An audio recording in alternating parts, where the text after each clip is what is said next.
आज का आपका प्रश्न है कि प्रोटीन का मुख्य कार्य क्या है। इसका उत्तर आपको कमेंट बॉक्स में लिखना है कि प्रोटीन का मुख्य कार्य क्या है। ऑप्शन ए है आपका शरीर की वृद्धि तथा विकास, ऑप्शन बी है आपका ऊर्जा प्रदान करना, और ऑप्शन सी है आपका अस्थि निर्माण करना, और ऑप्शन डी है आपका हृदय गति सामान्य रखना।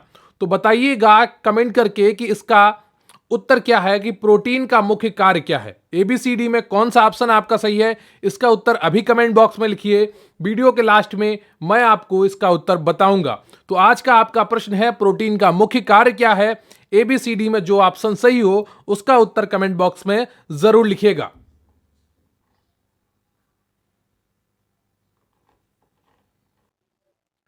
तो पहला प्रश्न है आपका कि भारत में अनियंत्रित जनसंख्या वृद्धि के लिए उत्तरदायी कारक क्या है। प्रश्न फिर से सुनिएगा कि भारत में अनियंत्रित जनसंख्या वृद्धि के लिए उत्तरदायी कारक क्या है। पहला ऑप्शन है आपका बाल विवाह, दूसरा ऑप्शन है आपका विवाह की अनिवार्यता, तीसरा ऑप्शन है आपका पुत्र प्राप्ति को अधिक महत्व, और डी ऑप्शन है आपका यह सभी। तो बताइए एबीसीडी में कौन सा ऑप्शन आपका सही हो जाएगा। भारत में अनियंत्रित जनसंख्या वृद्धि के लिए उत्तरदायी कारक क्या है। तो एबीसीडी में कौन सा ऑप्शन आपका सही होगा, जल्दी से बताइए। तो पहले का जो सही ऑप्शन है आपका वो है डी। कौन सा है? डी ऑप्शन आपका बिल्कुल सही है। बाल विवाह भी जिम्मेदार है, विवाह की अनिवार्यता भी जिम्मेदार है, और पुत्र प्राप्ति को अधिक महत्व देना भी जिम्मेदार है जनसंख्या वृद्धि के कारणों में। क्लियर है आपको? तो डी ऑप्शन आपका बिल्कुल सही है। अगला प्रश्न है आपका जनसंख्या का अध्ययन करने के लिए सामाजिक केशिका की अवधारणा का उपयोग किसने किया। बताइए जनसंख्या का अध्ययन करने के लिए सामाजिक केशिका की अवधारणा का उपयोग किसने किया है। ऑप्शन ए है आपका माल्थस, यहां पर माल्यस लिख गया है लेकिन यहां पर माल्थस होगा, वो आप ठीक कर लीजिएगा, था बनेगा या की जगह।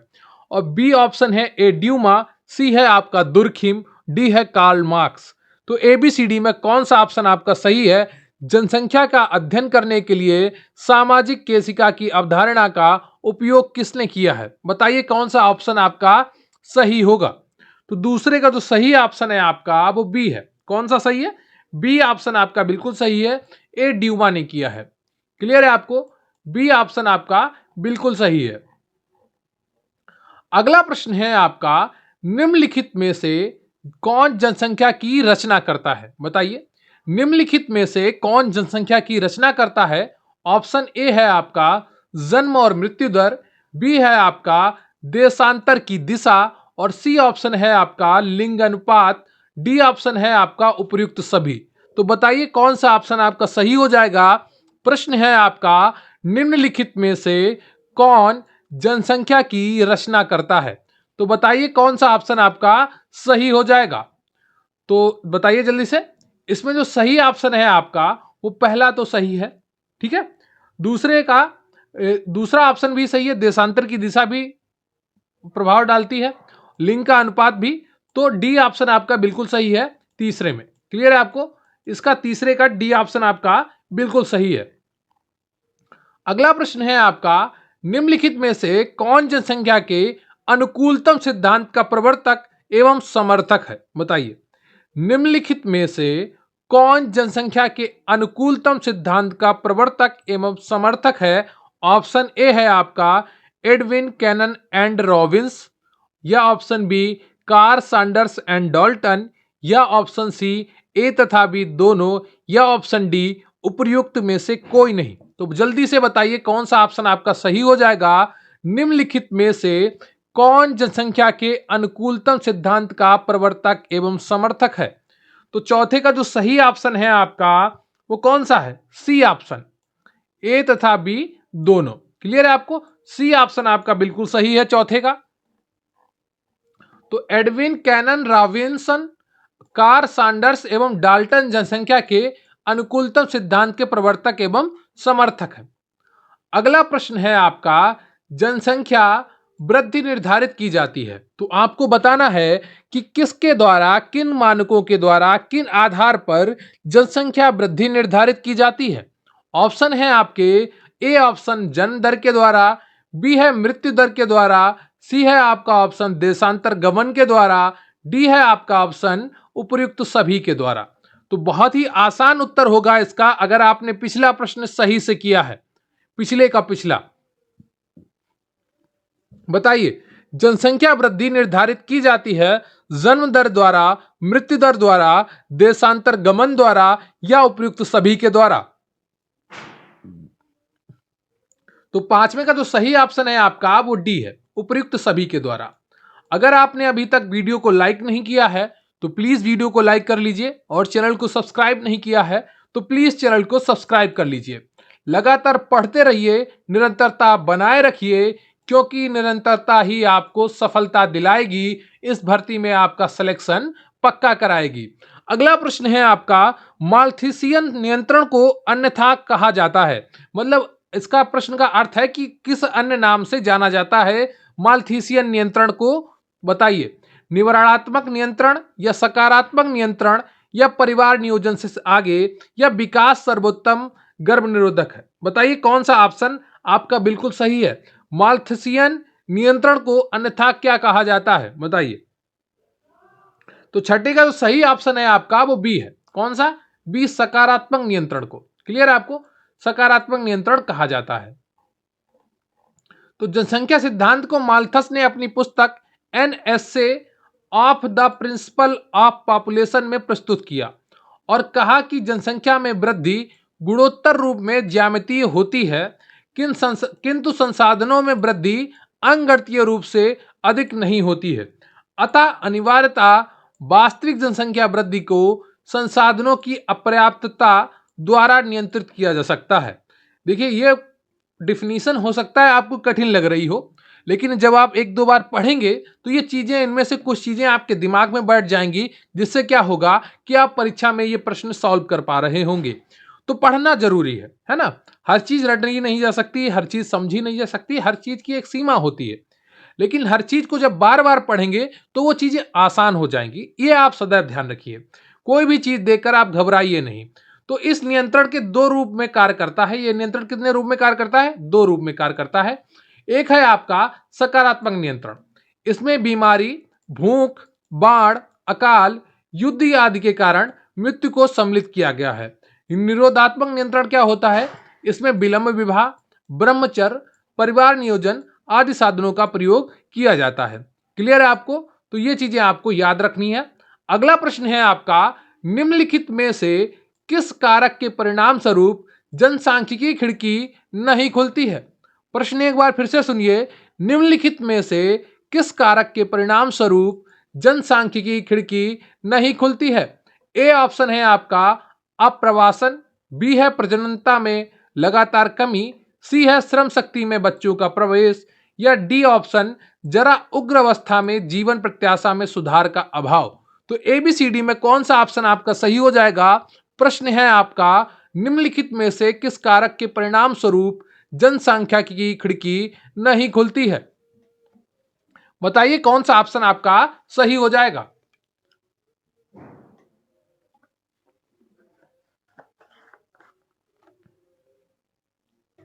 तो सातवें का जो सही ऑप्शन है आपका वो सी है। क्लियर है आपको? श्रम शक्ति में बच्चों का प्रवेश।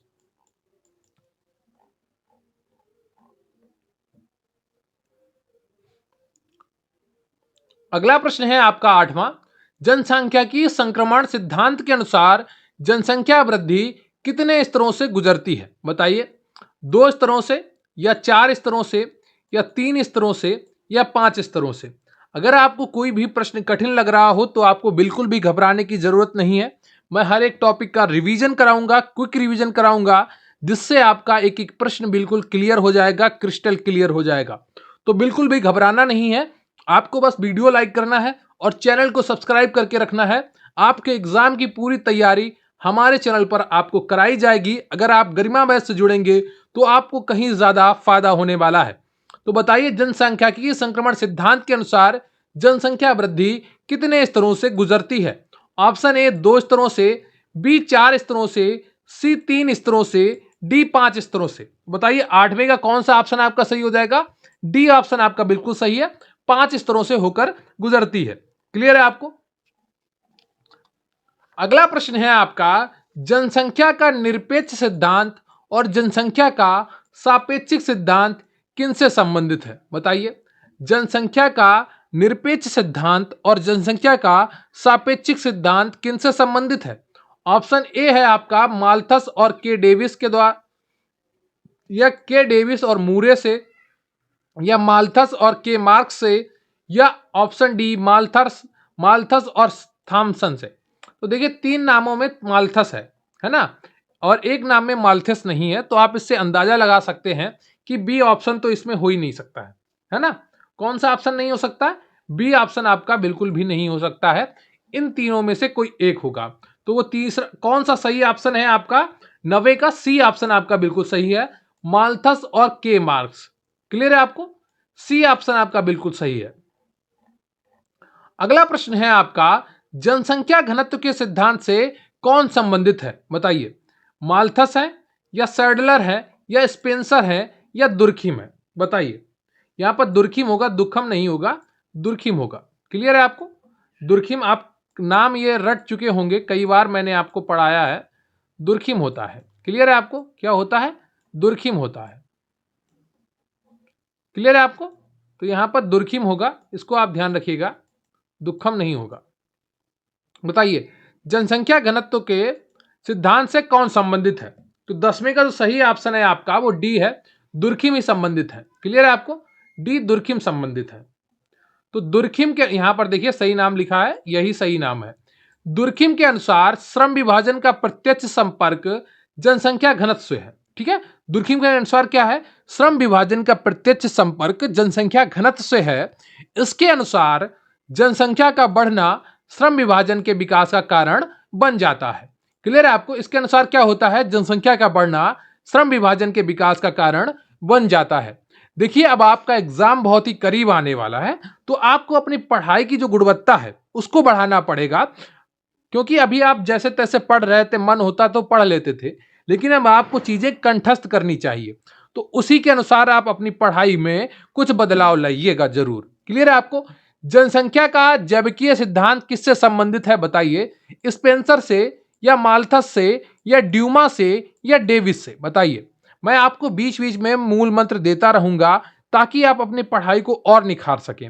तो लगातार मॉक टेस्ट करते रहिए, ये आपको बहुत ही फायदा देने वाले हैं आने वाली परीक्षाओं में। और कोशिश किया करिए इन मॉक टेस्ट को दोबारा बार बार देखिए, ताकि ये प्रश्न आपके दिमाग में पूरी तरीके से बैठ जाए। तो प्रश्न है आपका, जनसंख्या का जैविकीय सिद्धांत किससे संबंधित है? बताइए।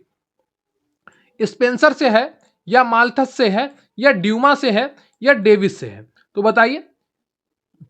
गरिमा बैच में जो भी नए लोग जुड़ेंगे तो उनको घबराने की बिल्कुल भी जरूरत नहीं है। ये जनसंख्या विस्फोट और जनसंख्या वृद्धि और नियंत्रण वाला टॉपिक मैं उन्हें पुनः पढ़ाऊंगा, तो आपको इसका पूरा रिवीजन मिलेगा। बताइए, जनसंख्या का जैविकीय सिद्धांत किससे संबंधित है? स्पेंसर से, या माल्थस से, या ड्यूमा से, या डेविस से? तो 11वें का जो सही ऑप्शन है आपका वो ए है, स्पेंसर से संबंधित है। क्लियर है आपको?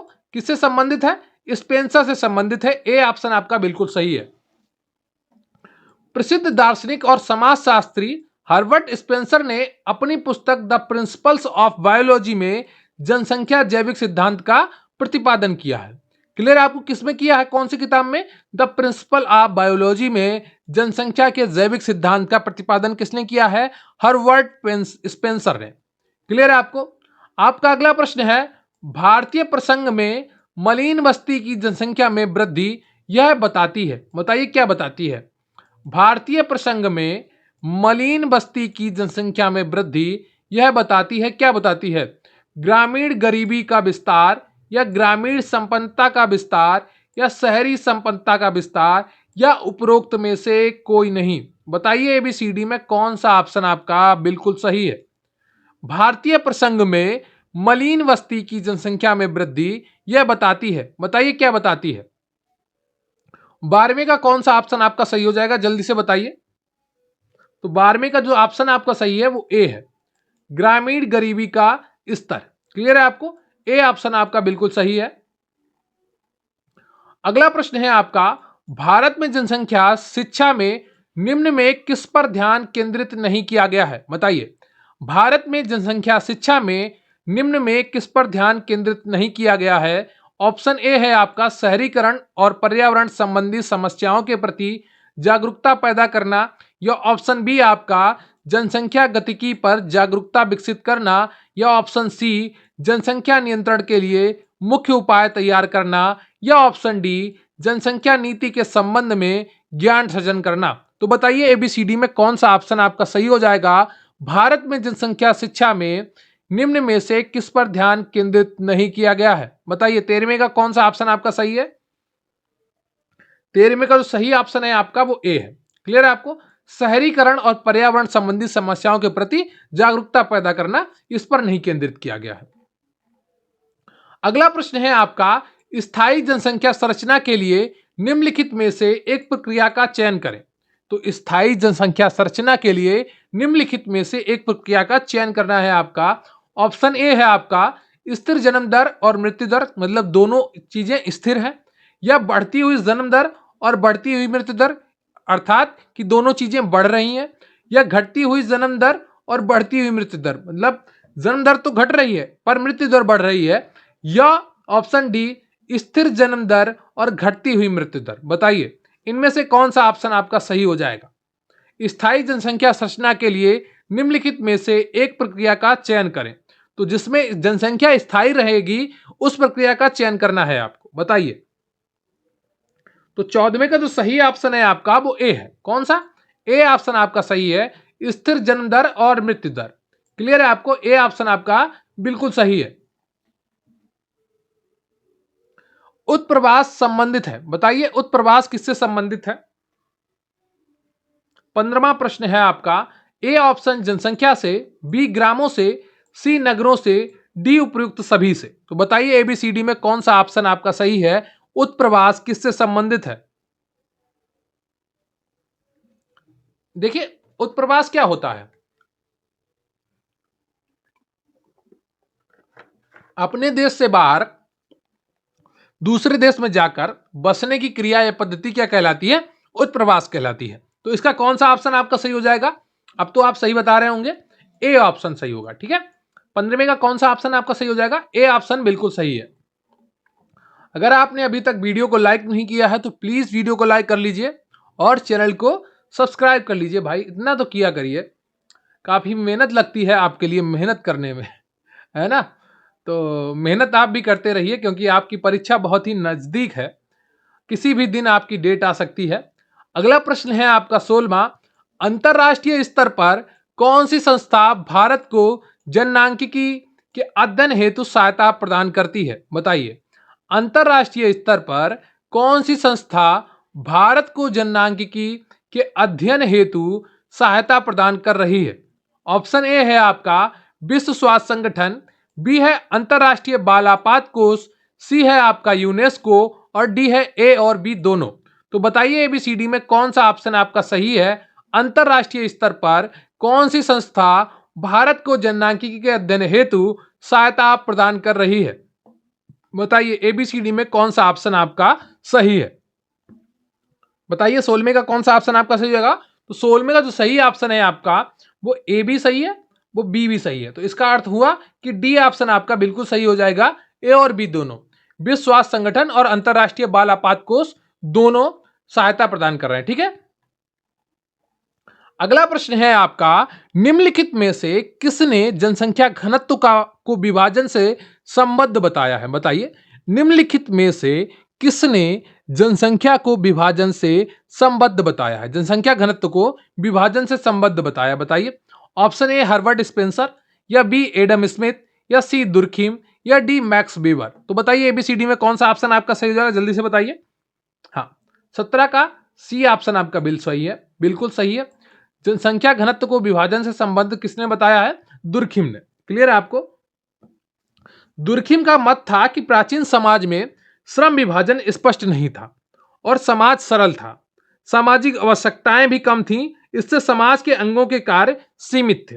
जैसे जैसे जनसंख्या हमारी आवश्यकताएं बढ़ी वैसे वैसे श्रम विभाजन और विशिष्टीकरण की भी आवश्यकता बढ़ने लगी, इससे समाज के अंगों के बीच परस्पर निर्भरता बढ़ने लगी। क्लियर है आपको? तो सी ऑप्शन आपका बिल्कुल सही है, दुर्खिम का। अगला प्रश्न है आपका, निम्नलिखित में से कौन सर्वाधिक जनसंख्या वाला देश है? ऑप्शन ए है आपका भारत, बी है रूस, सी है चीन और डी है आपका संयुक्त राज्य अमेरिका। तो एबीसीडी में कौन सा ऑप्शन आपका सही हो जाएगा, जल्दी से बताइए। निम्नलिखित में से कौन सर्वाधिक जनसंख्या वाला देश है? ए भारत, बी रूस, सी चीन, डी संयुक्त राज्य अमेरिका। तो एबीसीडी में कौन सा ऑप्शन आपका सही है, जल्दी से बताइए। तो 18 का जो सही ऑप्शन है आपका वो सी है। कौन सा है? सी ऑप्शन आपका बिल्कुल सही है, 18 का। क्लियर है आपको? चीन की जनसंख्या अभी वर्तमान में सबसे अधिक है। तो वर्ष 2011 की जनगणना के अनुसार विश्व को सर्वाधिक जनसंख्या वाला देश, ठीक है, विश्व का सर्वाधिक जनसंख्या वाला देश कौन है? चीन है। उसके बाद भारत, तब संयुक्त राज्य अमेरिका का स्थान आता है। क्लियर है आपको? चीन में विश्व की जनसंख्या का 18.72% एवं भारत में विश्व की जनसंख्या का 17.5% भाग पाया जाता है। क्लियर है आपको? तो ये चीजें आपको ध्यान रखनी है, यहां से आपके प्रश्न बनेंगे और हर हाल में बनेंगे। अगला प्रश्न है आपका, 5000 जनसंख्या से कम वाली बस्ती को क्या कहते हैं? बताइए। 5000 जनसंख्या से कम वाली बस्ती को क्या कहते हैं? क्या ग्रामीण कहते हैं, या नगरीय कहते हैं, या जनजातीय कहते हैं, या ग्रामीण नगरीय कहते हैं? बताइए। एबीसीडी में कौन सा ऑप्शन आपका सही हो जाएगा? तो 19 का जो सही ऑप्शन है आपका वो ए है। क्या कौन सा है? ए ऑप्शन आपका बिल्कुल सही है। 5000 जनसंख्या से कम वाली बस्ती को ग्रामीण कहा जाता है। क्लियर है आपको? अगला प्रश्न है आपका, जनसंख्या के महत्वपूर्ण कारक के रूप में इनमें से कौन है जो जन्म व मृत्यु के स्तर को निर्धारित करता है? बताइए। प्रश्न एक बार फिर से ध्यान से सुनिएगा कि जनसंख्या के महत्वपूर्ण कारक के रूप में निम्न में से कौन है जो जन्म व मृत्यु के स्तर को निर्धारित करता है? ऑप्शन ए है आपका मृत्यु दर, बी है प्रजनन दर, सी है आयु घटक और डी है आपका यौन घटक। बताइए कौन सा ऑप्शन आपका सही हो जाएगा? जनसंख्या के महत्वपूर्ण कारक के रूप में इनमें से कौन है जो जन्म व मृत्यु के स्तर को निर्धारित करता है? तो 20 का कौन सा ऑप्शन आपका सही हो जाएगा, जल्दी से बताइए। तो 20 का जो सही ऑप्शन है आपका वो सी है, आयु घटक। क्लियर है आपको? सी ऑप्शन आपका बिल्कुल सही है।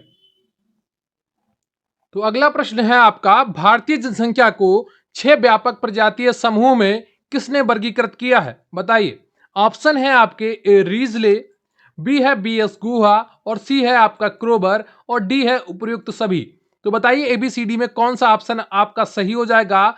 भारतीय जनसंख्या को 6 व्यापक प्रजातीय समूह में किसने वर्गीकृत किया है? देखिए, वीडियो बीच में छोड़कर जाने वाले कभी भी सफल नहीं होते।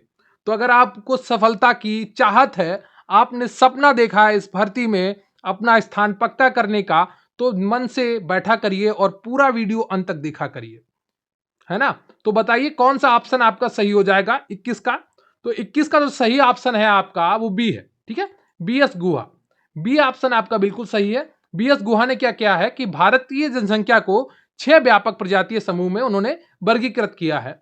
अब 6 व्यापक समूह कौन है मैं आपको वो बता देता हूं, इन्हें आप ध्यान रखिएगा।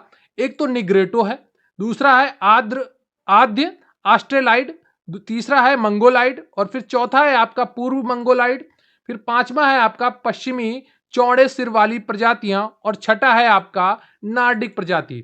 तो इन 6 भागों में विभाजित किया है किसने? बीएस गुहा ने। क्लियर है आपको? अगला प्रश्न है आपका, किस वर्ष तक वृद्ध लोगों की संख्या 10 वर्ष से कम उम्र के बच्चों की संख्या से अधिक होने की संभावना है? बताइए। किस वर्ष तक वृद्ध लोगों की संख्या 10 वर्ष से कम उम्र के बच्चों की संख्या से अधिक होने की संभावना है? ऑप्शन ए है आपका 2030, बी है 2040, सी है आपका 2050 और डी है आपका 2060। देखिए, भारत अभी एक युवा देश है, औसत जनसंख्या 30 के आसपास है, तो वो काफी अच्छी बात है। लेकिन एक समय ऐसा भी आएगा जब यही सभी युवा लोग वृद्ध होंगे, तब क्या होगा? तब भारत पे संकट छाएगा, क्योंकि वहां पर जमानी नहीं बची होगी, अधिक बुढ़ापा होगा। तो प्रश्न आपका है, किस वर्ष तक वृद्ध लोगों की संख्या 10 वर्ष से कम उम्र के बच्चों की संख्या से अधिक होने की संभावना है? तो 22 का जो सही ऑप्शन है आपका वो ए है। क्लियर है आपको? 2030, 10 वर्ष बाद ऐसा हो जाएगा। क्लियर है आपको? अभी तो 8 वर्ष ही बचे हैं। 2030, अगला प्रश्न है आपका, प्रति 100 की जनसंख्या में 60 वर्ष और उससे अधिक की उम्र वाली तथा 0 से 14 वर्ष की उम्र वाली जनसंख्या का अनुपात क्या कहलाता है? तो देखिए, ऐसे प्रश्न आपको बहुत ही ध्यान से परीक्षा में पढ़ने होंगे, तभी आप सही से कर पाएंगे, क्योंकि सावधानी हटी और दुर्घटना घटी वाली स्थिति हो जाती है परीक्षा में अगर हम ध्यान से प्रश्नों को ना पढ़ें। तो इस प्रश्न को एक बार फिर से ध्यान से पढ़िएगा, सुनिएगा कि प्रति 100 की जनसंख्या में 60 वर्ष और उससे अधिक की उम्र वाली तथा 0 से 14 वर्ष की उम्र वाली जनसंख्या का अनुपात क्या कहलाता है? बताइए। युवा उम्र निर्भरता कहलाता है, या जरा उम्र निर्भरता कहलाता है, या जरण सूचकांक कहलाता है, या निर्भरता अनुपात कहलाता है? तो बताइए एबीसीडी में कौन सा ऑप्शन आपका सही हो जाएगा? तो 23 का जो सही ऑप्शन है आपका वो सी है। कौन सा? सी ऑप्शन आपका बिल्कुल सही है। इसे जरण सूचकांक कहते हैं। क्या कहते हैं? जरण सूचकांक। क्लियर है आपको? तो एजिंग इंडेक्स यानी कि इंग्लिश में इसको एजिंग इंडेक्स कहते हैं, इतना आप ध्यान रखिएगा, ठीक है। और हिंदी में जड़ सूचकांक कहते हैं। एक विशिष्ट आबादी में 15 वर्ष से कम तथा 60 वर्ष या उससे अधिक उम्र के प्रति 100 व्यक्तियों की संख्या के अनुपात को संदर्भित करता है। क्लियर है आपको? क्वेश्चन नंबर 24 है आपका, संयुक्त राष्ट्र के सदस्य राज्यों द्वारा विश्व जनसंख्या कार्य योजना का प्रारूप कहां तैयार और स्वीकार किया गया था? बताइए। ऑप्शन ए है आपका मेक्सिको सम्मेलन, बी है बुखारेस्ट सम्मेलन, सी है आपका काहिला सम्मेलन और डी है आपका कोपेनहेगन शिखर सम्मेलन।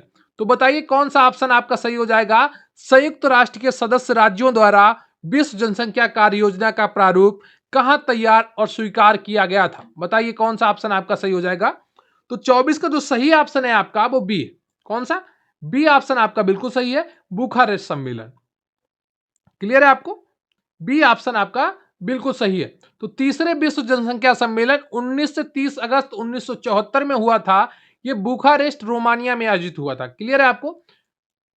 यहां पर 135 देशों के प्रतिनिधियों ने हिस्सा लिया था। अगला प्रश्न है आपका, भारत में दोहरी रिपोर्टिंग प्रणाली के पद्धति विज्ञान का संबंध है। बताइए किससे संबंध है? भारत में दोहरी रिपोर्टिंग प्रणाली के पद्धति विज्ञान का संबंध किससे है? ऑप्शन ए है आपका महत्वपूर्ण पंजीकरण प्रणाली से, बी है राष्ट्रीय प्रतिदर्श सर्वेक्षण से, या ऑप्शन सी है आपका प्रतिदर्श पंजीकरण प्रणाली से या जनगणना से। तो बताइए कौन सा ऑप्शन आपका सही हो जाएगा?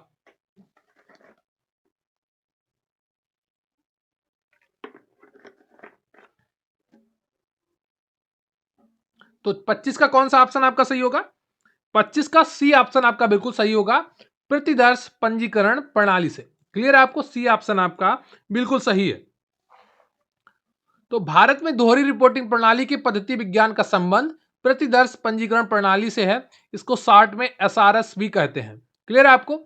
यह प्रणाली राष्ट्रीय और राज्य स्तरों पर जन्म दर, मृत्यु दर तथा अन्य प्रजनन एवं शिशु मृत्यु दर आदि संकेतों के विश्वसनीय वार्षिक अनुमानों को उपलब्ध कराने हेतु बड़े पैमाने का जनसांख्यिकी सर्वेक्षण है। क्लियर है आपको? ये चीजें आपको बहुत ही ध्यान से पढ़नी है, क्योंकि हर टॉपिक से आपके प्रश्न बनेंगे परीक्षा में, ये मेरा पूरा अनुमान है। अगला प्रश्न है आपका, कौन सा राज्य अपनी कुल आबादी के हिस्से के रूप में भारत की जनसंख्या वृद्धि की प्रतिशतता में सबसे ज्यादा योगदान करता है? बताइए कौन सा राज्य अपनी कुल आबादी के हिस्से के रूप में भारत की जनसंख्या वृद्धि की प्रतिशतता में सबसे ज्यादा योगदान करता है? तो बहुत ही आसान उत्तर है इसके लिए। मैं उम्मीद करता हूं कि आप लोग बिल्कुल सही उत्तर देंगे इसका। ऑप्शन ए है आपका उत्तर प्रदेश, बी है बिहार, सी है मध्य प्रदेश, डी है राजस्थान। तो बताइए कौन सा ऑप्शन आपका सही हो जाएगा 26 का? तो 26 का जो सही ऑप्शन है आपका, देखिए सर्वाधिक जनसंख्या नहीं पूछी है यहां पर, ठीक है। यहां पर सर्वाधिक जनसंख्या वृद्धि पूछी है ना। तो यहां पर जो दशकीय वृद्धि सबसे सर्वाधिक 2011 में किसकी थी? बिहार की थी। क्लियर है आपको? आप में से बहुत से लोगों ने उत्तर प्रदेश को सही माना होगा, पर प्रश्न में यही ट्विस्ट था। इसका उत्तर कौन सा ऑप्शन आपका सही होगा? बी ऑप्शन बिहार बिल्कुल सही है। 2011 की जनगणना के अनुसार बिहार की जो दशकीय वृद्धि दर थी वो 27.95% थी। क्लियर है आपको?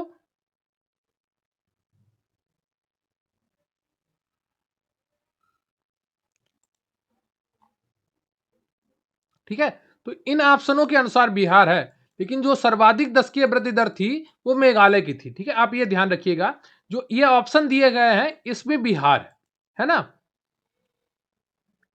अगला प्रश्न है आपका, भारत में किस वर्ष जनन और बाल स्वास्थ्य उपागम पहली बार अपनाया गया था? बताइए, भारत में किस वर्ष जनन और बाल स्वास्थ्य उपागम पहली बार अपनाया गया था? ऑप्शन ए है आपका 1995, बी 2000, सी 1990, डी 2005। तो एबीसीडी में कौन सा ऑप्शन आपका सही हो जाएगा? भारत में किस वर्ष जनन और बाल स्वास्थ्य उपागम पहली बार अपनाया गया था? तो आपके ऑप्शन जो सही है 27 का, वो ए है। कौन सा सही है? ए ऑप्शन आपका बिल्कुल सही है, 1995। तो भारत में पहली बार 1995 में जनन और बाल स्वास्थ्य उपागम पहली बार अपनाया गया था। अगला प्रश्न है आपका, विभिन्न देशों में विभिन्न कारणों से अपने देश सॉरी प्रश्न थोड़ा ध्यान से सुनिएगा कि अपने देश में विभिन्न कारणों से उच्च स्त्री मृत्यु दर के सांख्यिकीय प्रभाव के संदर्भ में मिसिंग वुमेन की संकल्पना का प्रतिपादन निम्नलिखित में से किसने किया था? बताइए, मिसिंग वुमेन की संकल्पना यानी कि जो उच्च स्त्री मृत्यु दर थी, वो सांख्यिकीय प्रभाव के संदर्भ में एक संकल्पना प्रतिपादित की गई थी मिसिंग वुमेन, वो किसके द्वारा की गई थी यह आपको बताना है। आपके ऑप्शन है आशीष Bose, B Amartya Sen, C Praveen विसारिया, D J are रेले। तो ये टॉपिक आपको देखने में बहुत ही आसान लगता है, लेकिन इससे प्रश्न काफी कठिन बन सकते हैं, है ना। तो ये प्रश्न उनमें से एक है। अगर आपको आता है तो आप बड़ी आसानी से कर पाएंगे, इसको नहीं आता है तो फिर नहीं कर पाएंगे। तो बताइए कौन सा ऑप्शन आपका सही है। लेकिन पेपर में बैठने से पहले आप अपने दिमाग में ये हमेशा बैठा के रखिएगा कि 100 के 100 प्रश्न कठिन नहीं आएंगे, प्रश्न सिर्फ 10 ही कठिन आएंगे। आपको 70 से 80 के बीच में सही करना है, आपका सिलेक्शन पक्का हो जाएगा। क्लियर है आपको? तो 28 का कौन सा ऑप्शन आपका सही हो जाएगा? 28 का आपका जो सही ऑप्शन है आपका वो बी है, अमर्त्य सेन ने। क्लियर है आपको? बी ऑप्शन आपका बिल्कुल सही है। तो अमर सेन जो अर्थशास्त्र के नोबेल पुरस्कार द्वारा सम्मानित हैं, उनके द्वारा मिसिंग वुमेन का कॉन्सेप्ट बताया गया था। ठीक है, अगला प्रश्न है आपका, जीवन सारणी यानी कि लाइफ टेबल का निर्माण मदद से किया जाता है। तो बताना है आपको किसकी मदद से किया जाता है जीवन सारणी यानी कि लाइफ टेबल का निर्माण। तो ऑप्शन ए है आपका शिशु मृत्यु दर, बी है अपरिष्कृत मृत्यु दर, सी है आयु विशिष्ट मृत्यु दर, या डी है आयु लिंक पिरामिड। तो बताइए 29 में कौन सा ऑप्शन आपका सही हो जाएगा? जल्दी से बताइए, जीवन सारणी यानी कि लाइफ टेबल का निर्माण किसकी मदद से किया जाता है? तो 29 का जो सी ऑप्शन है आपका वो बिल्कुल सही है। क्लियर है आपको? सी ऑप्शन आपका बिल्कुल सही है। ये पहला पार्ट है जनसंख्या विस्फोट और जनसंख्या वृद्धि एवं नियंत्रण का। इसका दूसरा पार्ट आपको कल करने को मिलेगा, इसलिए इस वीडियो को भी काफी अच्छे से पढ़िएगा, इसके प्रश्नों को ध्यान से देखिएगा और कल के वीडियो को भी। क्लियर है आपको? तो वह विज्ञान जो वृद्धावस्था की जनसंख्या का अध्ययन करता है कहलाता है। बताइए, वह विज्ञान जो वृद्धावस्था की जनसंख्या का अध्ययन करता है क्या कहलाता है? ऑप्शन ए है आपका जेनेटोलॉजी, या सोशल वर्क, या सोशल बायोलॉजी, या जीनियोलॉजी। तो बताइए एबीसीडी में कौन सा ऑप्शन आपका बिल्कुल सही है? तो 30 का जो सही ऑप्शन है आपका वो ए है। ठीक है, जेरेंटोलॉजी क्या कहलाती है? वह विज्ञान है जो वृद्धावस्था की जनसंख्या का अध्ययन करती है। क्लियर है आपको? अगला प्रश्न है आपका, जनसंख्या की स्वाभाविक वृद्धि से क्या तात्पर्य है? ऑप्शन ए है आपका मृत्यु से जन्म की अधिकता, या बी ऑप्शन उत्प्रवासन से अप्रवास की अधिकता, या सी ऑप्शन बहिप्रवसन से आंतरिक प्रवसन की अधिकता, या ऑप्शन डी आपका उपयुक्त में से कोई नहीं। तो बताइए एबीसीडी का कौन सा ऑप्शन आपका सही हो जाएगा? जनसंख्या की स्वाभाविक वृद्धि से क्या तात्पर्य है? मृत्यु से जन्म की अधिकता, या उत्प्रवासन से अप्रवास की अधिकता, या बहिप्रवसन से आंतरिक प्रवसन की अधिकता, या उपयुक्त में से कोई नहीं। तो 31 का जो सही ऑप्शन है आपका वो ए है। कौन सा ऑप्शन आपका सही है? ए ऑप्शन आपका बिल्कुल सही है, मृत्यु से जन्म की अधिकता। क्लियर है आपको? ए ऑप्शन आपका बिल्कुल सही है 31 का। तो जनसंख्या की स्वाभाविक वृद्धि से तात्पर्य बिना बहिर्सवसन व आंतरिक प्रवसन को ध्यान में रखते हुए मृत्यु से जन्म की अधिकता। क्लियर है आपको? तो ये रहा आपका आज का तो आपका 32वां प्रश्न है कि जनसंख्या सूची स्तंभ पॉपुलेशन पिरामिड मूल रूप से समझाते हैं। बताइए क्या समझाते हैं? जनसंख्या सूची स्तंभ पॉपुलेशन पिरामिड मूल रूप से क्या समझाते हैं? ऑप्शन ए है आपका दी गई जनसंख्या का आकाशीय वितरण, दूसरा ऑप्शन है दी गई जनसंख्या का जनसांख्यिकीय दर, या दी गई जनसंख्या की आयु लिंग संरचना, या ऑप्शन डी दी गई जनसंख्या की वृद्धि दर। तो बताइए एबीसीडी में कौन सा ऑप्शन आपका सही हो जाएगा? प्रश्न है आपका जनसंख्या सूची स्तंभ पॉपुलेशन पिरामिड मूल रूप से समझाते हैं। बताइए कौन सा ऑप्शन आपका सही हो जाएगा एबीसीडी में? तो 32 का जो सही ऑप्शन है आपका वो सी है। क्लियर है आपको? सी ऑप्शन आपका बिल्कुल सही है। दी गई जनसंख्या की आयु लिंग संरचना क्या दर्शाती है? जनसंख्या सूची स्तंभ दर्शाती है। क्लियर है आपको? इसी तरीके से लगातार पढ़ते रहिए और निश्चित रूप से आपको परीक्षा में बहुत ही अधिक लाभ होने वाला है। अगला प्रश्न है आपका निम्नलिखित में से किसके परिणाम स्वरूप उच्चतर बाल निर्भरता अनुपात होता है? देखिए कुछ प्रश्न आपको कठिन लग सकते हैं और वो हर चैप्टर में होंगे, लेकिन सदैव ध्यान रखिए कि 100 के 100 प्रश्न आपके कठिन नहीं आएंगे। मैक्सिमम 10 प्रश्न ही आपके कठिन आएंगे, बाकी प्रश्नों को आप बहुत ही आसानी से कर पाएंगे। इसलिए सभी प्रश्नों को देखते रहिए और अपनी तैयारी को मजबूत करते रहिए।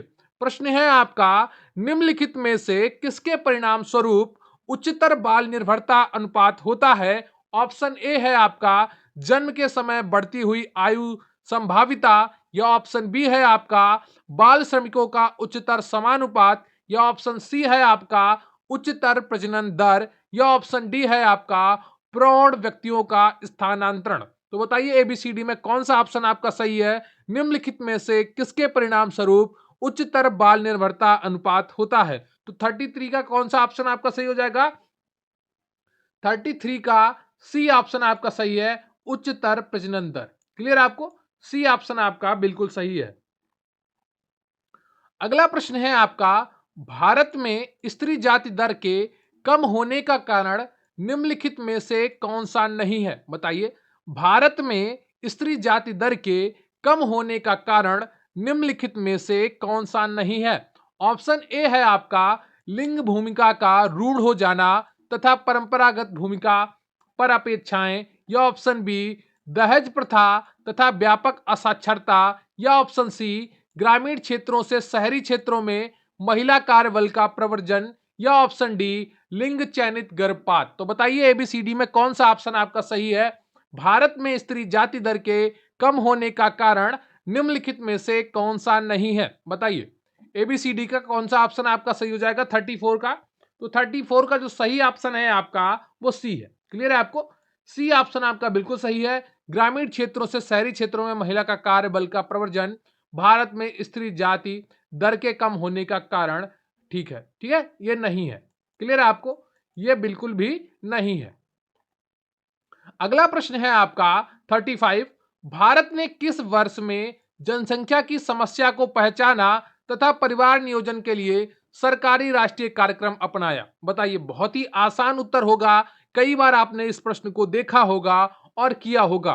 तो बताइए भारत ने किस वर्ष में जनसंख्या की समस्या को पहचाना तथा परिवार नियोजन के लिए सरकारी राष्ट्रीय कार्यक्रम अपनाया? ऑप्शन ए है आपका 1950, बी है 1952, सी है 1955 और डी है 1975। तो बताइए एबीसीडी में कौन सा ऑप्शन आपका सही हो जाएगा 35 का? तो 35 का जो सही ऑप्शन है आपका वो बी है। क्लियर है आपको? बी ऑप्शन आपका बिल्कुल सही है 35 का। तो भारत विश्व का पहला देश है जिसने सर्वप्रथम राष्ट्रीय स्तर पर अपना जनसंख्या नियंत्रण कार्यक्रम वर्ष 1952 में प्रारंभ किया। क्लियर है आपको? तो बी ऑप्शन आपका बिल्कुल सही है। अगला प्रश्न है आपका निम्नलिखित में से किस दशक में भारत की जनसंख्या के आकार में पूर्ण ह्रास हुआ था? बताइए निम्नलिखित में से किस दशक में भारत की जनसंख्या के आकार में पूर्ण ह्रास हुआ था? ऑप्शन ए है आपका 1971 से 1981, बी है 2001 से 2011, सी ऑप्शन है आपका 1931 से 1941 और डी ऑप्शन है आपका 1901 से 1911। तो बताइए इनमें से कौन सा ऑप्शन आपका सही हो जाएगा? प्रश्न है आपका, निम्नलिखित में से किस दशक में भारत की जनसंख्या के आकार में पूर्ण ह्रास हुआ था? तो 36 का जो सही ऑप्शन है आपका वो कौन सा हो जाएगा?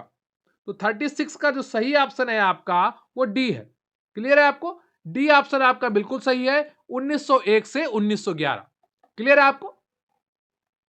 तो वर्ष 1901 से 1911 में भारत की जनसंख्या के आकार में पूर्ण ह्रास हुआ था। क्लियर है आपको? डी ऑप्शन आपका बिल्कुल सही है। अगला प्रश्न है आपका, माल्थस द्वारा प्रतिपादित जनसंख्या के सिद्धांत में निम्नलिखित में से कौन सी अवधारणा सम्मिलित नहीं है? आपको सही ऑप्शन पहचानना है। प्रश्न है, माल्थस द्वारा प्रतिपादित जनसंख्या के सिद्धांत में निम्नलिखित में से कौन सी अवधारणा सम्मिलित नहीं है? ऑप्शन ए है आपका स्थिर जनसंख्या, बी निवारक रोध, सी है सकारात्मक रोध और डी है आपका अंगगणितीय वृद्धि। तो ए बी सी डी में कौन सा ऑप्शन आपका सही हो जाएगा? कमेंट करके बताइएगा। तो 37 का जो सही ऑप्शन है आपका वो ए है। क्लियर है आपको? स्थिर जनसंख्या सम्मिलित नहीं है। क्लियर है आपको? ए ऑप्शन आपका बिल्कुल सही है। तो माल्थस के सिद्धांत, जनसंख्या सिद्धांत में निम्न अवधारणा को सम्मिलित किया गया है। कौन कौन सी हैं? एक तो पहली है आपकी अंगगणितीय वृद्धि। ठीक है, जनसंख्या में अंगगणितीय वृद्धि होती है, सकारात्मक नियंत्रण होता है और निरोधात्मक नियंत्रण भी होता है। तो ये तीन चीजें सम्मिलित हैं माल्थस के जनसंख्या सिद्धांत में। क्लियर है आपको? अगला प्रश्न है आपका, निम्न में से कौन अनुकूलतम जनसंख्या का सिद्धांत से संबद्ध है? बताइए, निम्नलिखित में से कौन अनुकूलतम जनसंख्या का सिद्धांत से संबंध है? अगर आपने पिछला भाग किया है तो इसको भी आप बहुत ही आसानी से उत्तर दे रहे होंगे। बताइए, निम्न में से कौन अनुकूलतम जनसंख्या का सिद्धांत से संबद्ध है? तो ऑप्शन ए है आपका एडविन केनन, या ऑप्शन बी थॉमस डबलडे, या ऑप्शन सी डॉक्टर महबूब उल हक, या ऑप्शन डी कोई नहीं। तो बताइए एबीसीडी में कौन सा ऑप्शन आपका सही हो जाएगा? निम्न में से कौन अनुकूलतम जनसंख्या का सिद्धांत से संबद्ध है? बताइए जल्दी से। 38 का कौन सा ऑप्शन आपका सही हो जाएगा? तो 38 का जो सही ऑप्शन है आपका वो ए है, एडविन केनन। क्लियर है आपको? ए ऑप्शन आपका बिल्कुल सही है, एडविन केनन संबद्ध है। तो एडविन केनर कार्ल सैंडर्स, रॉबिन्स तथा डाल्टन जनसंख्या के अनुकूलतम सिद्धांत के प्रवर्तक एवं समर्थक है। क्लियर है आपको? अगला प्रश्न है आपका 39, जनसंख्या विस्फोट से तात्पर्य क्या है? यह परिभाषा आपको बहुत ही अच्छे से कराई गई है। तो बताइए जनसंख्या विस्फोट से क्या तात्पर्य है? मृत्यु दर में वृद्धि, या जन्म दर में वृद्धि, या जन्म दर में वृद्धि व मृत्यु दर में कमी, या उपयुक्त में से कोई नहीं। अगर आप कॉमन सेंस से भी इस प्रश्न को कर रहे होंगे तो बहुत ही आसानी से इसका उत्तर दे पाएंगे। प्रश्न है आपका, जनसंख्या विस्फोट से तात्पर्य है, अर्थात प्रश्न पूछ रहा है कि जनसंख्या विस्फोट कब होता है, उसका अर्थ क्या है? ऑप्शन ए है आपका मृत्यु दर में वृद्धि, बी है जन्म दर में वृद्धि, सी है जन्म दर में वृद्धि व मृत्यु दर में कमी, या उपयुक्त में से कोई नहीं। तो बताइए कौन सा ऑप्शन आपका सही होगा 39 का? तो 39 का केवल एक ही ऑप्शन सही हो सकता है, वो सी है। क्लियर है आपको? यहां पर सी की जगह पर ऑप्शन ए और बी, ठीक है, नहीं हो सकता था क्योंकि यहां पर वृद्धि लिखा है। ठीक है, तो सी ऑप्शन आपका बिल्कुल सही है। जन्म दर में वृद्धि और मृत्यु दर में कमी अगर हो जाए तो इन परिस्थिति में क्या होता है? जनसंख्या विस्फोट की स्थिति उत्पन्न हो जाती है। क्लियर है आपको? जब किसी देश की जनसंख्या में जन्म दर में वृद्धि तथा मृत्यु दर में कमी देखने को मिलती है तो वहां की जनसंख्या में अप्रत्याशित वृद्धि देखने को मिलती है, जो जनसंख्या विस्फोट को दर्शाती है। क्लियर है आपको? तो ये चीजें आपको ध्यान रखने वाली हैं और लगातार इनको ध्यान रखिए और पढ़ते रहिए। क्लियर है आपको? आपका अगला प्रश्न है, स्थायी जनसंख्या संरचना के लिए निम्नलिखित में से किस प्रक्रिया का चयन किया जाता है? बताइए, स्थायी जनसंख्या संरचना के लिए निम्नलिखित में से किस प्रक्रिया का चयन किया जाता है? ऑप्शन ए है आपका जन्म दर अधिक व मृत्यु दर कम, या ऑप्शन बी निम्न जन्म दर व अधिक मृत्यु दर, या ऑप्शन सी अधिक जन्म दर व अधिक मृत्यु दर, या ऑप्शन डी स्थिर जन्म दर या और स्थिर मृत्यु दर। तो एबीसीडी में कौन सा ऑप्शन आपका सही है? स्थायी जनसंख्या संरचना के लिए निम्नलिखित में से किस प्रक्रिया का चयन किया जाता है? आपसे प्रश्न पूछ रहा है कि किसी नगर की स्थायी जनसंख्या, किसी देश की स्थायी जनसंख्या संरचना बनी रहे उसके लिए क्या प्रक्रिया होनी चाहिए? तो 40 का कौन सा ऑप्शन आपका सही हो जाएगा? तो 40 का जो सही ऑप्शन है आपका वो डी हो जाएगा। अगर स्थिर जनसंख्या चाहिए तो जितनी मृत्यु हो उतनी ही जन्म दर हो, तो दोनों बात बराबर हो जाएगी। अर्थात स्थिर जन्म दर हो और स्थिर मृत्यु दर हो, दोनों चीजें बराबर हो। क्लियर है आपको? अगला प्रश्न है आपका, जनसंख्या वृद्धि का कौन सा कारण नहीं है? तो आपको इन चारों ऑप्शन में से वो ऑप्शन पहचानना है जो जनसंख्या वृद्धि का कारण नहीं है। ऑप्शन ए है आपका व्यवसायिक शिक्षा, बी है शिक्षा का अभाव, सी है विवाह की निम्न आयु और ऑप्शन डी है आपका गरीबी। तो बताना है आपको जनसंख्या वृद्धि का कौन सा कारण नहीं है।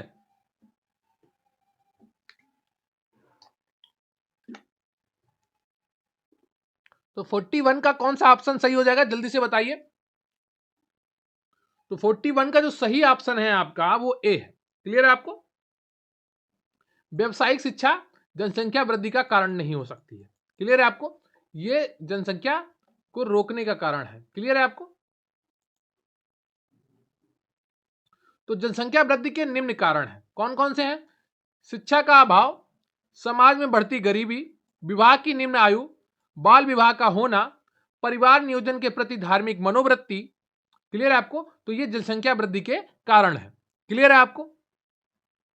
अगला प्रश्न है आपका, जनगणना 2011 के अनुसार भारत के किस राज्य में सर्वाधिक जनसंख्या वृद्धि दर देखने को मिली है? बताइए। जनगणना 2011 के अनुसार भारत के किस राज्य में सर्वाधिक जनसंख्या वृद्धि दर देखने को मिली है? ऑप्शन ए है आपका बिहार, बी है उत्तर प्रदेश, सी है मणिपुर और डी है आपका मेघालय। तो एबीसीडी में कौन सा ऑप्शन आपका सही हो जाएगा? जनगणना 2011 के अनुसार भारत के किस राज्य में सर्वाधिक जनसंख्या वृद्धि दर देखने को मिली है? तो 42 का कौन सा ऑप्शन आपका सही हो जाएगा, जल्दी से बताइए। ये कल मैंने आपको बताया था, सबसे ज्यादा कहां पर हुई है वृद्धि दर, बताइए। तो डी ऑप्शन आपका सही है, मेघालय में हुई थी। क्लियर है आपको? तो जनगणना 2011 के अनुसार सर्वाधिक जनसंख्या वृद्धि दर वाला राज्य मेघालय है। क्लियर है आपको? तो 10 की 2011 वृद्धि दर कितनी हो जाएगी? मेघालय की 27.95 हो जाएगी और अरुणाचल प्रदेश दूसरे नंबर पर है और 26.03 होगी उसकी, और बिहार आपका तीसरे नंबर पर है 25.44% है और उत्तर प्रदेश आपका चौथे नंबर पर है 20.23% है। क्लियर है आपको? तो ये चीजें आपको ध्यान रखनी है और लगातार पढ़ाई करते रहना है। अगला प्रश्न है आपका, उत्तर प्रदेश की जनसंख्या की दशकीय वृद्धि दर कितनी है? बताइए। उत्तर प्रदेश की जनसंख्या की दशकीय वृद्धि दर कितनी है? अभी अभी आपको कराया गया है, तो उम्मीद करता हूं आपने वो प्रश्न ध्यान से देखा होगा और इसका उत्तर बहुत ही आसानी से दे पाएंगे। तो ऑप्शन ए है आपका 27.95%, बी है आपका 25.42%, सी है आपका 20.23% और डी है आपका 17.64%। तो बताइए कौन सा ऑप्शन आपका सही हो जाएगा 43 का? तो 43 का जो सही ऑप्शन है आपका वो सी है। क्लियर है आपको? 20.23%। अगला प्रश्न है आपका, उत्तर प्रदेश के किस जिले में जनसंख्या की दशकीय वृद्धि दर सर्वाधिक है? Option A Lucknow, B Kanpur, C Gautam Buddh Nagar, D Siddharth Nagar. तो बताइए एबीसीडी में कौन सा ऑप्शन आपका सही हो जाएगा, जल्दी से बताइए। उत्तर प्रदेश के किस जिले में जनसंख्या की दशकीय वृद्धि दर सर्वाधिक है? तो 44 का कौन सा ऑप्शन आपका सही हो जाएगा? 44 का सी ऑप्शन आपका बिल्कुल सही है, गौतम बुद्ध नगर। क्लियर है आपको? तो उत्तर प्रदेश में शीर्ष दशकीय वृद्धि दर वाले जिले हैं गौतम बुद्ध नगर 49.1%, गाजियाबाद 41.43%, श्रावस्ती 30.5%, बहराइच 29.3%। क्लियर है आपको? तो उत्तर प्रदेश में सर्वाधिक दशकीय वृद्धि दर वाले जिले कौन से हैं? गौतम बुद्ध नगर, गाजियाबाद, श्रावस्ती और बहराइच। अगला प्रश्न है आपका 45, उत्तर प्रदेश के किस जिले में दशकीय वृद्धि दर न्यूनतम थी? आपको प्रश्न पहचानना है कि उत्तर प्रदेश के किस जिले में दशकीय वृद्धि दर न्यूनतम थी। तो ये ऑप्शन बहुत ही चौंकाने वाला है, क्योंकि कभी औद्योगिक नगर रहा उसकी दशकीय वृद्धि दर इतनी कम कैसे हो सकती है। ऑप्शन ए है आपका हमीरपुर, बी है बागपत, सी है लखनऊ और डी है कानपुर नगर। तो इसका ऑप्शन है आपका डी। 2001 से 2011 के बीच में न्यूनतम वृद्धि दर वाला जिला कानपुर नगर था। क्लियर है आपको? तो डी ऑप्शन आपका बिल्कुल सही है। तो उत्तर प्रदेश में न्यूनतम दशकीय वृद्धि दर वाला जिला कौन सा है? कानपुर नगर है 9.9%, हमीरपुर 11.1%, बागपत 11.9% और फतेहपुर 14.1%, देवरिया 14.2%। क्लियर है आपको? तो ये चीजें आपको ध्यान रखनी है और अच्छे से पढ़ते रहना है। तो न्यूनतम से बढ़ते हुए क्रम में, ठीक है, नीचे से ऊपर के क्रम में। तो सबसे कम कानपुर नगर, उससे फिर उससे ज्यादा हमीरपुर, फिर बागपत, फिर फतेहपुर, फिर देवरिया। आप कानपुर और हमीरपुर दो याद रखेंगे तो आपका काम हो जाएगा। अगला प्रश्न है आपका, भारत में जनसंख्या अधिक का निम्न में से कौन सा कारण है? बताइए। भारत में जनसंख्या अधिक का निम्न में से कौन सा कारण है? ऑप्शन ए है आपका निम्न जीवन स्तर, बी है बेरोजगारी, सी है जनसंख्या में असाधारण वृद्धि और डी है उपर्युक्त सभी। तो बताइए कौन से ऑप्शन आपके सही हो जाएंगे? भारत में जनसंख्या वृद्धि दर के क्या कारण है? बताइए। तो 46 का कौन सा ऑप्शन आपका सही हो जाएगा? 46 का आपका डी ऑप्शन सही हो जाएगा, उपर्युक्त सभी। क्लियर है आपको?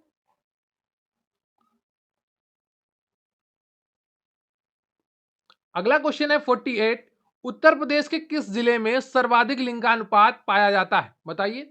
उत्तर प्रदेश के किस जिले में सर्वाधिक लिंगानुपात पाया जाता है? ऑप्शन ए है आपका आजमगढ़, बी है जौनपुर, सी है बलरामपुर और डी है आपका श्रावस्ती। तो बताइए कौन सा ऑप्शन आपका सही हो जाएगा? उत्तर प्रदेश के किस जिले में सर्वाधिक लिंगानुपात पाया जाता है?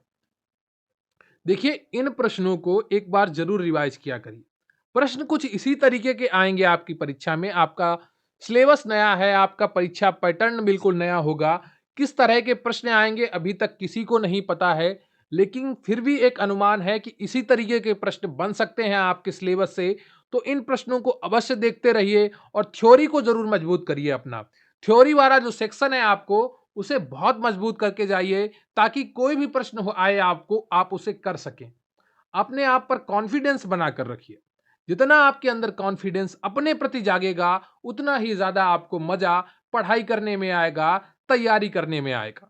क्लियर है आपको? तो उत्तर प्रदेश के किस जिले में सर्वाधिक लिंगानुपात पाया जाता है? A option Azamgarh, B Jaunpur, C Balrampur, D Shravasti. तो एबीसीडी में कौन सा ऑप्शन आपका सही हो जाएगा? जल्दी से कमेंट करके बताइए। क्वेश्चन नंबर 48 का कौन सा ऑप्शन आपका सही है? तो 48 का कौन सा ऑप्शन आपका सही है? बी ऑप्शन आपका बिल्कुल सही है, जौनपुर का। क्लियर है आपको? तो जौनपुर में सर्वाधिक लिंगानुपात पाया जाता है, जो 1024 है। उसके बाद आजमगढ़ है जिसका 1019 है, फिर बलरामपुर है जिसका 923 है, फिर श्रावस्ती है जिसका 881 है। आप जौनपुर और आजमगढ़ का याद रखेंगे तो आपका कार्य हो जाएगा। वर्ष 2011 की जनगणना के अनुसार उत्तर प्रदेश का लिंगानुपात 972 है या 912 है? बताइए कितना है? 912 है, ठीक है। ये 972 नहीं होगा, यहाँ पर 912 होगा। इसे आप ठीक कर लीजिएगा, ठीक है। इसको मैं पीडीएफ एडिट करके आपको दे दूंगा, लेकिन आप अभी अगर नोट कर रहे हैं तो इसको 912 कर लीजिए, ठीक है। उत्तर प्रदेश का जो लिंगानुपात है 2011 की जनगणना के अनुसार 911 है। 912 है, सॉरी है। तो इसको आप ध्यान रखेंगे, 912 है। क्लियर है आपको? और जो लिंगानुपात की दृष्टि से ये देशों के राज्यों में 26वें स्थान पर है। क्लियर है आपको? तो आपको सिर्फ लिंगानुपात याद रखना है कौन से स्थान पर है। इससे जुड़ा हुआ प्रश्न शायद ही आपकी परीक्षा में पूछा जाए, बहुत कम संभावना है। अगला प्रश्न है आपका, जनगणना 2011 के अनुसार भारत का लिंगानुपात कितना है? बताइए। जनगणना 2011 के अनुसार भारत का लिंगानुपात कितना है? ए 940, बी 943, सी 933 और डी 945। तो एबीसीडी में कौन सा ऑप्शन आपका सही हो जाएगा? जल्दी से बताइए। जनगणना 2011 के अनुसार भारत का लिंगानुपात यानी कि सेक्स रेशियो कितना है?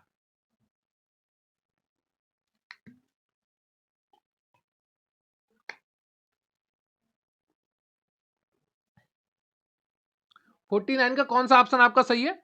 49 का बी ऑप्शन आपका बिल्कुल सही है। क्लियर है आपको?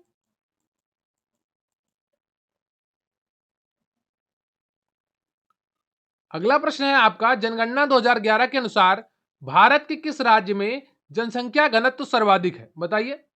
जनगणना 2011 के अनुसार भारत के किस राज्य में जनसंख्या घनत्व सर्वाधिक है? ऑप्शन ए है आपका महाराष्ट्र, बी है उत्तर प्रदेश, सी है बिहार, डी है पश्चिम बंगाल।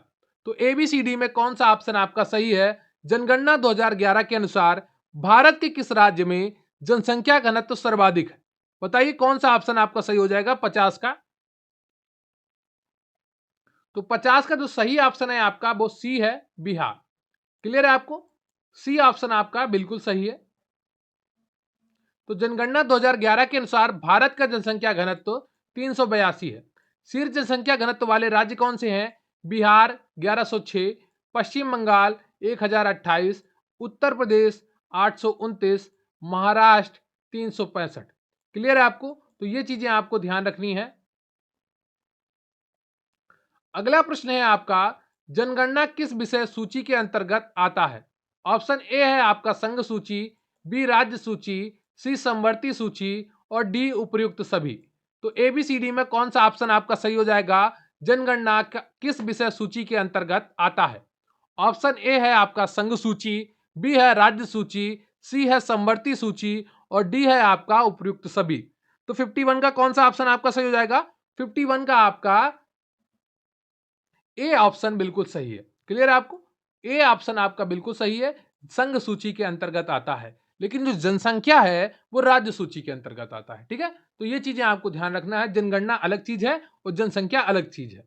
तो जनगणना भारतीय संविधान की 7वीं अनुसूची के अंतर्गत संघ सूची का विषय है। भारतीय संविधान में इसका वर्णन अनुच्छेद 246 में किया गया है।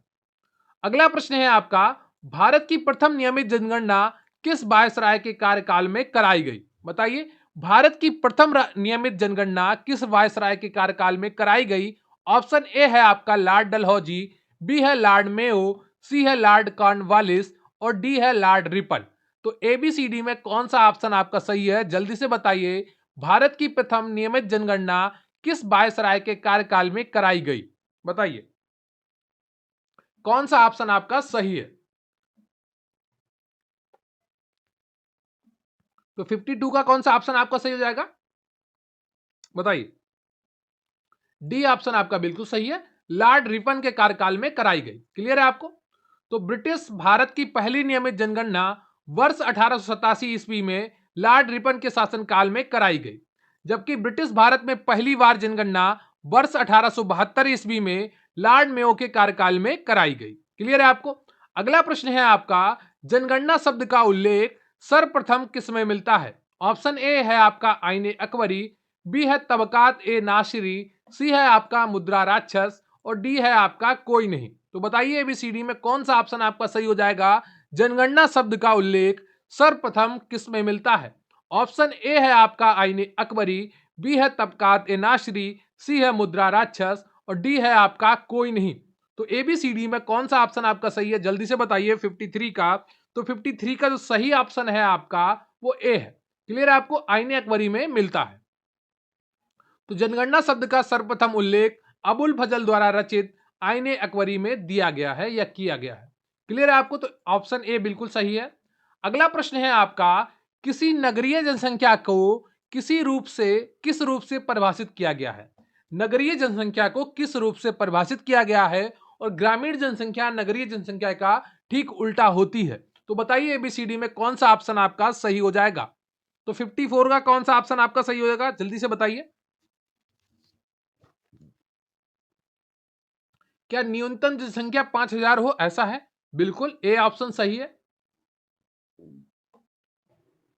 पुरुष जनसंख्या 75% से अधिक गैर कृषि कार्यों में संलग्न है। अगर नगर है तो ऐसा मुमकिन होगा, तभी तो नगर है। तो बी ऑप्शन भी सही है। न्यूनतम जनसंख्या घनत्व 400 प्रति किलोमीटर हो, तो यह भी बिल्कुल सही है। तो क्या है? उपर्युक्त सभी। डी ऑप्शन आपका बिल्कुल सही हो जाता है। तो एक नगरीय समाज को परिभाषित करने में निम्न कारकों का होना जरूरी है। कौन कौन से हैं? न्यूनतम जनसंख्या 5,000 हो, वहां की 75% पुरुष जनसंख्या गैर कृषि कार्यों में संलग्न हो और वहां न्यूनतम जनसंख्या घनत्व 400 प्रति किलोमीटर हो। क्लियर है आप हो?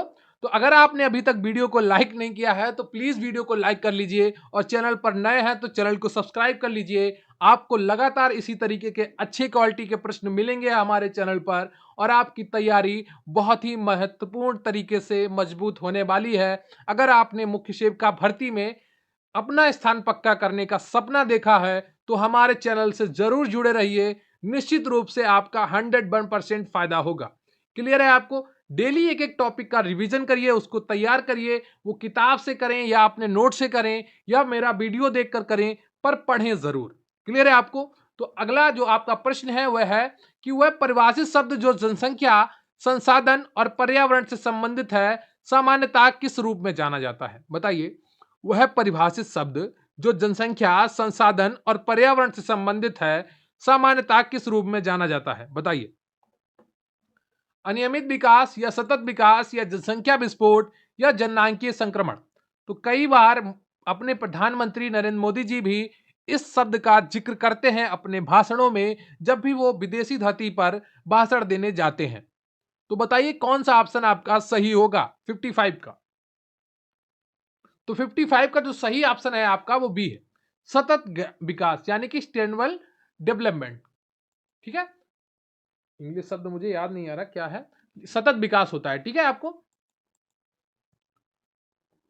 अगला प्रश्न है आपका 56, विकसित रूप से आधुनिक जनसांख्यिकी संक्रमण सिद्धांत किससे संबंधित है? बताइए। विकसित रूप से आधुनिक जनसंख्यिकी संक्रमण सिद्धांत किससे संबंधित है? जल्दी से बताइए कौन सा ऑप्शन आपका सही होगा, थॉमस माल्थस या सैडलर या फ्रैंक नोटेस्टीन या डी कोई नहीं? तो बताइए कौन सा ऑप्शन आपका सही हो जाएगा, जल्दी से बताइए। विकसित रूप से आधुनिक जनसांख्यिकी संक्रमण सिद्धांत किससे संबंधित है? जल्दी से बताइए 56 का कौन सा ऑप्शन आपका सही हो जाएगा?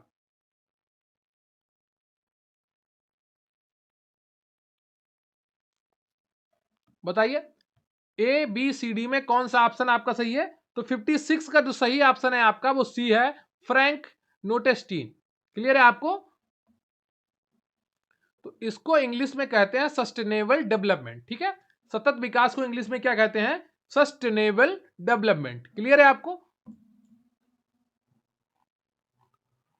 अगला प्रश्न है आपका 57 कि वर्ष 1976 में प्रथम बार भारतीय जनसंख्या नीति किसकी अध्यक्षता में तैयार की गई? प्रश्न आपसे इस तरह से भी पूछा जा सकता है कि भारत की प्रथम जनसंख्या नीति किस वर्ष में तैयार की गई? तो आपका उत्तर हो जाएगा 1976। लेकिन आपका प्रश्न अभी है कि वर्ष 1976 में प्रथम बार भारतीय जनसंख्या नीति किसकी अध्यक्षता में तैयार की गई?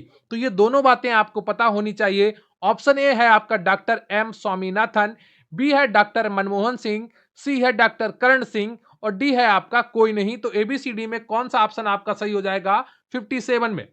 तो 57 का जो सही ऑप्शन है आपका वो सी है, डॉक्टर करण सिंह। क्लियर है आपको? तो डॉक्टर करण सिंह की अध्यक्षता में प्रथम बार भारतीय जनसंख्या नीति तैयार की गई 1976 में। क्लियर है आपको?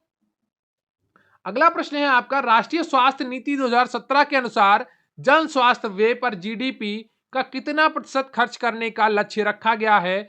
ए 2.5%, एक दूसरा ऑप्शन है 1.5%, तीसरा ऑप्शन है आपका 3.0% और चौथा ऑप्शन है आपका 1.08%। तो बताइए एबीसीडी में कौन सा ऑप्शन आपका सही हो जाएगा?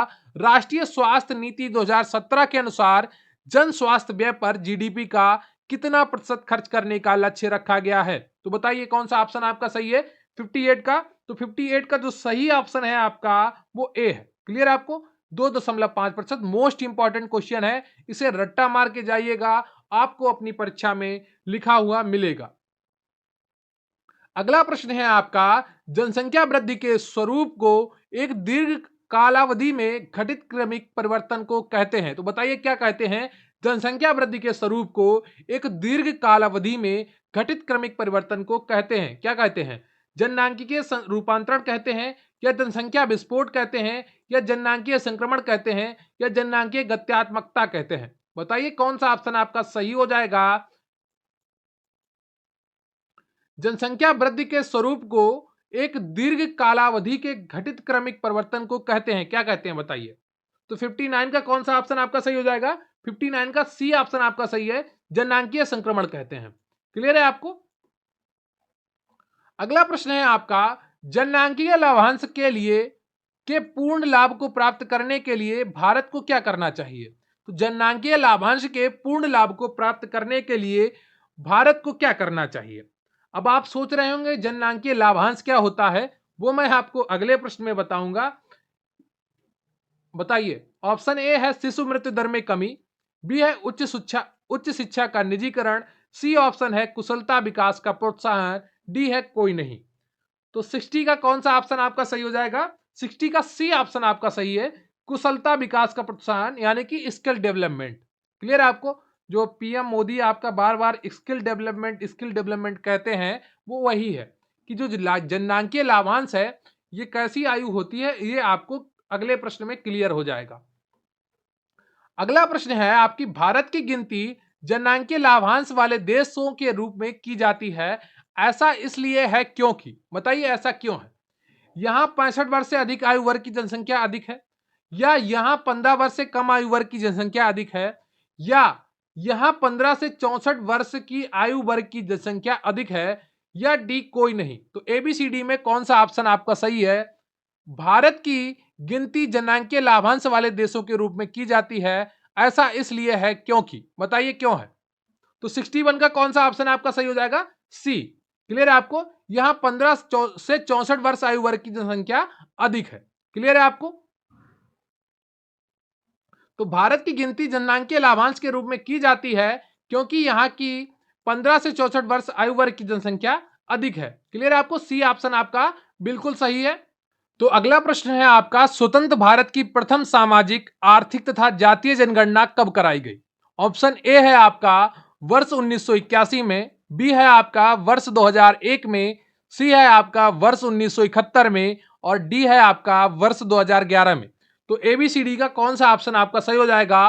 स्वतंत्र भारत की प्रथम सामाजिक, आर्थिक तथा जातीय जनगणना कब कराई गई? तो 62 का कौन सा ऑप्शन आपका सही होगा? तो डी ऑप्शन आपका सही होगा, वर्ष 2011 में। क्लियर है आपको? डी ऑप्शन आपका बिल्कुल सही है।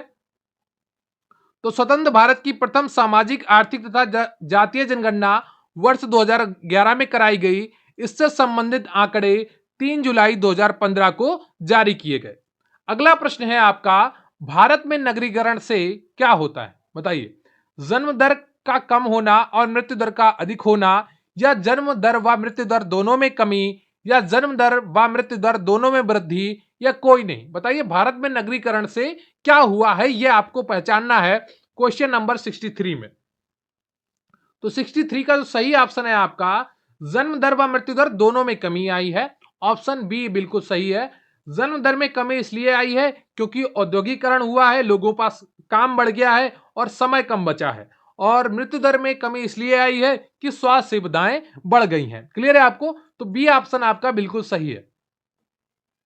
अगला प्रश्न है आपका, भारत की बढ़ती हुई जनसंख्या को नियंत्रण किया जा सकता है, बताइए किसके द्वारा? शिक्षा को बढ़ावा देकर, समाज में जागरूकता फैलाकर, या गरीबी को कम कर कर, या उपयुक्त सभी। बताइए कौन सा ऑप्शन आपका सही हो जाएगा? बहुत ही आसान उत्तर होगा आपके लिए, भारत की बढ़ती हुई जनसंख्या का नियंत्रण किया जा सकता है। अगर आपने अभी तक वीडियो को लाइक नहीं किया है, प्लीज वीडियो को लाइक कर दीजिए और चैनल को सब्सक्राइब कर लीजिए। कमेंट करके जरूर बताइएगा कि आज के प्रश्नों का स्तर आपको कैसा लगा। बताइए 64 का कौन सा ऑप्शन आपका सही हो जाएगा? तो 64 का जो सही ऑप्शन होगा वो डी होगा, क्योंकि तीनों ऑप्शन आपके बिल्कुल सही है। शिक्षा को बढ़ावा देना, इससे जनसंख्या नियंत्रित होगी, और समाज में जागरूकता फैलाकर भी जनसंख्या को नियंत्रण में लाया जा सकता है। गरीबी को कम करके भी जनसंख्या को नियंत्रित किया जा सकता है। तो डी ऑप्शन आपका बिल्कुल सही है। क्लियर है आपको? तो भारत की बढ़ती हुई जनसंख्या पर नियंत्रण पाने के लिए निम्न प्रयास करने होंगे। पहला तो शिक्षा को बढ़ावा देना होगा, दूसरा समाज में जन जागरूकता फैलाई नहीं होगी, ठीक है, और तीसरा है समाज में गरीबी कम करनी होगी, ठीक है, और चौथा है आपका सरकार की योजनाओं के माध्यम से। क्लियर है आपको? अगला प्रश्न है आपका, उत्तर प्रदेश में सर्वाधिक जनसंख्या वाला जिला कौन है? बताइए। यूपी का सर्वाधिक जनसंख्या वाला जिला कौन है? ऑप्शन ए है आपका मुरादाबाद, बी है आजमगढ़, सी है लखनऊ, डी है प्रयागराज। तो एबीसीडी में कौन सा ऑप्शन आपका सही हो जाएगा, जल्दी से बताइए। उत्तर प्रदेश में सर्वाधिक जनसंख्या वाला जिला कौन है? तो 65 का जो सही ऑप्शन है आपका वो डी है, प्रयागराज है। क्लियर है आपको? डी ऑप्शन आपका बिल्कुल सही है। तो उत्तर प्रदेश सर्वाधिक जनसंख्या वाला जिला प्रयागराज है। शीर्ष जनसंख्या वाले जिले कौन से हैं? नंबर 1 पे प्रयागराज आता है, फिर मुरादाबाद, फिर गाजियाबाद और फिर आपका आजमगढ़ आता है। क्लियर है आपको? तो ये चीजें आपको ध्यान रखनी चाहिए, छोटी छोटी चीजें हैं लेकिन महत्वपूर्ण है, और अपनी तैयारी लगातार करते रहिए, हर एक प्रश्न आपके लिए महत्वपूर्ण है। पूरा मॉक टेस्ट।